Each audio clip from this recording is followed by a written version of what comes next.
የጥሩ መዓዛ ወይም የትኩስነት ስሜት የሳሙና ጠረን ሳይሆን የሺህ ቀናት የሰውነት ላብና ቆሻሻን ለመሸፈን የሚረጩ የደረቁ እጽዋት ጠረን የሆነበትን ዓለም በህሊናዎ ይሳሉ።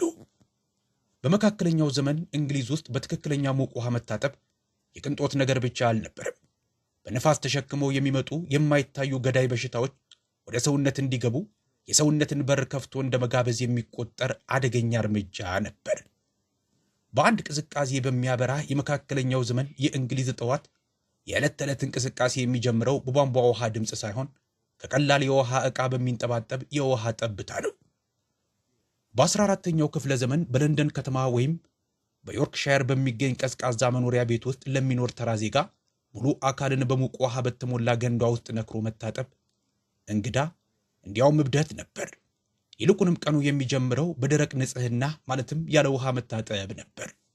ምናልባት ወራት ካልተቀየረ የደረቀ ሳር በተጎዘጎዘው የመኝታ ቤቶ ወለል አጠገብ ቆመው ሻካራ የበፍታ ጨርቅ በቀዝቃዛ ውሃ በመንከር ፊትዎንና እጅዎን ያብሳሉ። በዕለቱ የሚነኩት ውሃ ይህ ብቻ ሊሆን ይችላል። በወቅቱ በጥቁር ሞት ወይም የቸነፈር ወረርሽኝ ስጋት የተሸበሩ የሕክምና ባለሙያዎች ጥብቅ ማስጠንቀቂያ ያስተላልፉ ነበር። ሙቅ ውሃ የሰውነትን ቀዳዳዎች ይከፍታል። ለእነሱ የሰውነት ቀዳዳ ቆዳ እንዲተነፍስ የሚያደርግ ሳይሆን አየር ላይ ያለው ገዳይ በሽታና የበሰበሰ አየር ወደ ሰውነት ገብቶ የአካል ክፍሎችን እንዲያበሰብሰው የሚያደርግ የሰውነት መከላከያ ክፍተት ነው። በመሆኑም በሰውነት ላይ የሚከማች ቆሻሻ እንደ እርኩሰት ሳይሆን በሽታን የሚከላከል እንደ መከላከያ ጋሻ ይታይ ነበር። ባለከፍተኛ ማዕረግ ወይም ሀብታም ከሆኑ ደግሞ ንጽህናው ሙሉ በሙሉ የተመሰረተው በፍታ ወይም ሊነን የውስጥ ልብስ የማጽዳት ጉልበት ላይ ነበር። ይህ የዚያ ዘመን ትልቅ የሕክምና ዘዴ ተደርጎ ይታሰብ ነበር። ጥራት ያለው ነጭ የበፍታ ልብስ እንደ ባዮሎጂካል ስፖንጅ ያገለግላል ተብሎ ይታመናል። ጽንሰ ሐሳቡ እንደሚለው በሚያተርፉበት ጊዜ የበፍታ ልብሱ በሰውነት ቀዳዳዎች ውስጥ ያሉትን ቆሻሻዎችና መርዞች ስቦ በመያዝ አደገኛ የሆነውን ውሃ መጠቀም ሳያስፈልግ ሰውነትን ያጸዳል። አንድ ባለስልጣን ወይም ሀብታም ሰው ይህንን የውስጥ ልብስ በቀን 3 ወይም 4 ጊዜ ሊቀየር ይችላል። አዲስና ንጹህ የሆነው ጨርቅ በሰውነቱ ላይ ውሃ ሳይነካ ያጸዳኛል ብሎ ስለሚያምን። ይህ እምነት በጣም ሰፊ ከመሆኑ የተነሳ የነጭ የበፍታ ልብስ ጠርዝ በግልጽ እንዲታይ አድርጎ መልበስ የሀብተኝነትና የከፍተኛ ማህበራዊ ደረጃ ማሳያ ነበር። ይህም ውሃ ሳልነካ ንጹህ ለመሆን የሚያስችል ሀብት አለኝ ብሎ በይፋ የመናገር ያህል ነበር። በሌላ በኩል የጥርስ ንጽህና አጠባበቅ በጣም አስቸጋሪና ህመም ይበዛበት ነበር። የጥርስ ብሩሽ ስለሌለ ከጨው፣ ከተፈጨ አጥንት ወይም ከእጽዋት በተዘጋጀ ሻካራ ድብልቅ ውስጥ የተነከረ የበፍታ ጨርቅ ይጠቀሙ ነበር። ቢጫ የሆነውን የጥርስ ቆሻሻ ለማስወገድ ጥርስን በዚህ ድብልቅ በኃይል ያሽቁታል። ቢጫ የሆነውን የጥርስ ቆሻሻ ለማስወገድ ጥርስን በዚህ ድብልቅ በኃይል ያሽቁታል። ጥርስ ማበስበስ ከተጀመረ ደግሞ ምንም አይነት ረጋ ያለ የሕክምና ዘዴ አልነበረም። ህመሙ በጥርስ ስር የሚኖር የጥርስ ትል በሚያደርሰው ጉዳት ምክንያት ይመጣል ተብሎ ይታመናል። መፍትሄው ደግሞ ያለምንም ማደንዘዣ በባርበር ሰርጀን ወይም ፀጉር አስተካካይና ቀዶ ጥገና አድራጊ እጅ በሚገኝ በረጅም እጣቢ ወይም ፕላስ ጥርስን መንቀል ነበር። በዚህም ምክንያት የዚያ ዘመን ፈገግታ አልፎ አልፎ ነጭ፣ አብዛኛውን ጊዜ ጥርስ የጎደለውና የተሸፈነ ነበር። በአካባቢው ያለው አየር በታጠበ ሰውነት መዓዛ ሳይሆን በሰውነት ላይ የሚፈጠረውን ተፈጥሯዊ ጠረን ለመሸፈን በሚረጩ እንደ መስክ፣ የጽጌረዳ ውሃና ቅመማ ቅመሞች ባሉ ከባድ ሽቶዎች የተሞላ ነበር። የሰውነት ንጽህና ጉድለት አነስተኛ የግል ችግር ከሆነ በመካከለኛው ዘመን እንግሊዝ የቆሻሻ አወጋገድ ስርዓት ከአቅም በላይ የሆነና ከአካባቢው በብዙ ማይል ርቀት ላይ የሚሸት ትልቁ ጥንቅጥ ነበር። ለዘመናዊ ተመልካች በጣም አስደንጋጭ የሆነው ነገር የሰዎች ፊት መቆሸሽ ሳይሆን ዛሬ እንደ መሰረታዊ ሰብአዊ መብት የምንቆጥረው የንጽህና መሰረተ ልማት ሙሉ በሙሉ አለመኖር ነው። ይህንን እውነት ለመረዳት በመጀመሪያ የቅንጦት ማማ በሆነው ቤተ መንግስት ወይም ካስል መጀመር አለብዎት።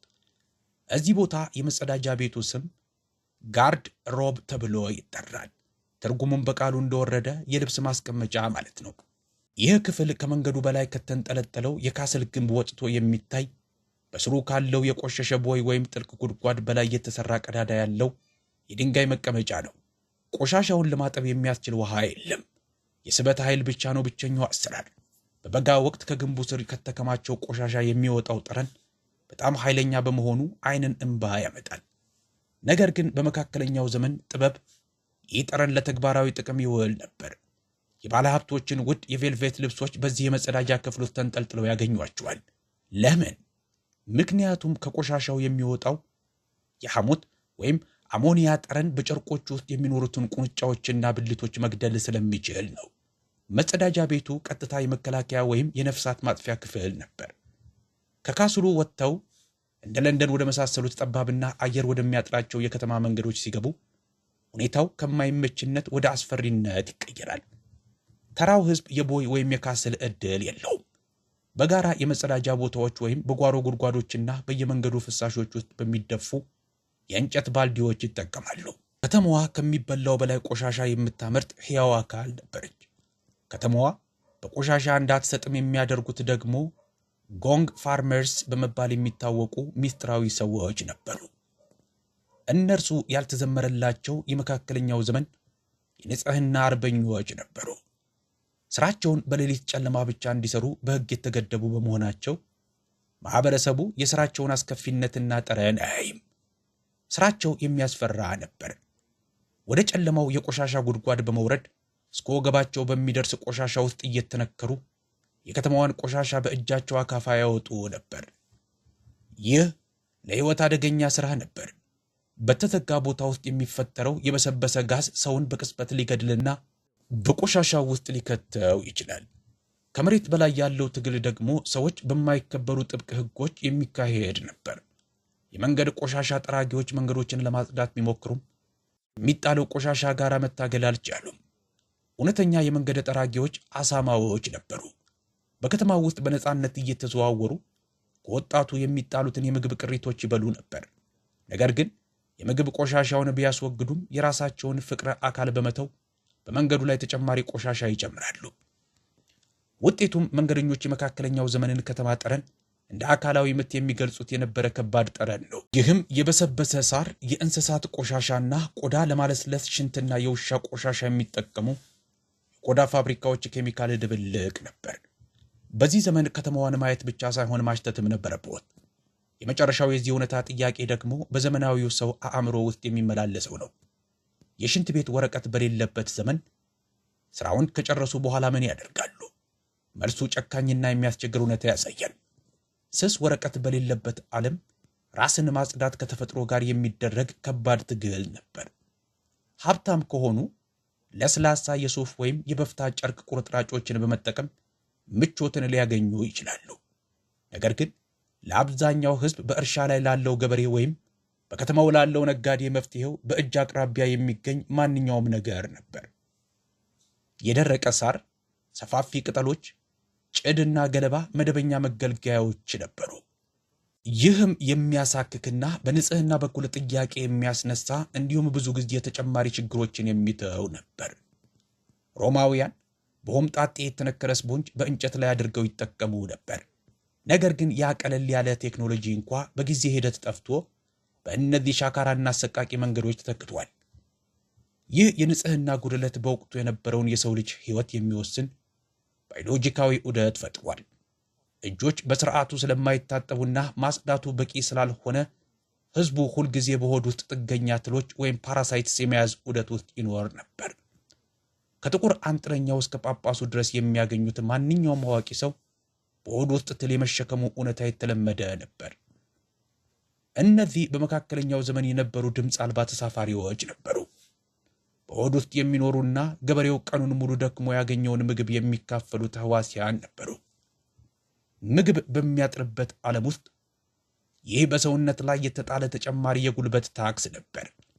ነገር ግን እነዚህን ሰዎች በቆሻሻው ብቻ መመዘን የነበራቸውን አስደናቂ የመቋቋም አቅም አለመገንዘብ ነው። እነሱን በጥላቻ ሳይሆን በአድናቆት ልናያቸው ይገባል።